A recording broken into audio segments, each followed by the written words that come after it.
My name is AJ Holmes. I'm with the Houston Democratic Socialists of America.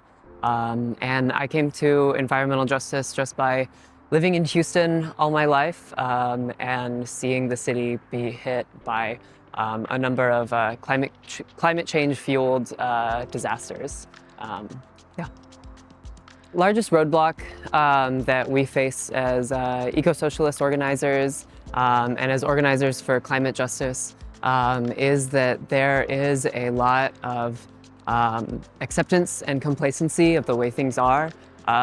This isn't how it used to be in the 80s, where reports about climate change were kept secret by oil companies. This is now known. The UN releases reports every single year about what is befalling the planet and its peoples. We know that each natural disaster that hits us is fueled by humans, by capitalism, by climate change, and there can be a lot of fear that comes with that. And so I think that the first step that we have to take is overcoming that fear and feeling like that we can make real change, even against what can seem like insurmountable odds. I'd say here in Houston, we've led a campaign called Stop Fueling Genocide that focuses on a boycott and divestment campaign for Chevron.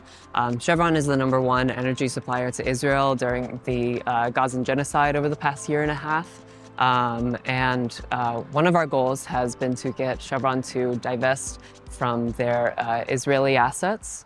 And I can say that in that regard, we've made a lot of progress with making it known, getting people aware of it, talking to the people who are directly impacted, both in places where Chevron operates locally, also people who are connected with Chevron in loose ways like gas station owners, and letting them know that this boycott campaign is happening, giving them the opportunity to help and join in and put pressure on this corporation. We've maintained a consistent presence at Chevron's major events, at Sarah Week, at their shareholder calls, and their sponsored events like the Houston Marathon, to let them know that even though this is allegedly the oil and gas town, that we don't accept this status quo of oil and gas capitalists and war profiteers running the show.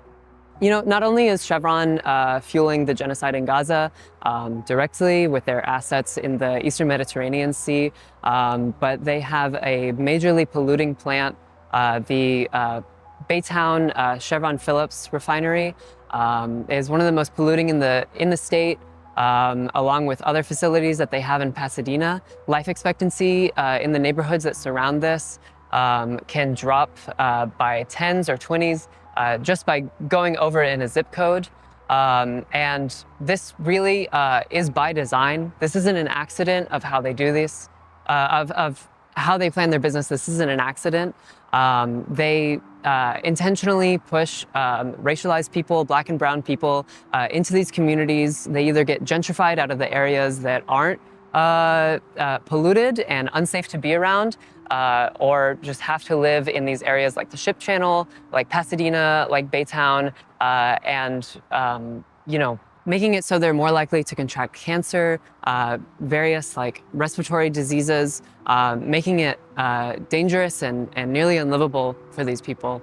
And they do that intentionally because they know that they have the power to do that to Black and brown people, to the working class, to the people who, honest to God, keep their refineries running because they know that they do not have the political power, but we can take back that power together as workers. Also, just down the road, we're right by White Oak Bayou Greenway, which is set to be totally paved over due to the I-45 expansion. Houston was founded as an automotive town, basically as a city that was built to give a market to the automotive industry. And ever since then, we've done everything that we can to destroy public transit, to destroy anything that could increase our reliance on renewables, and to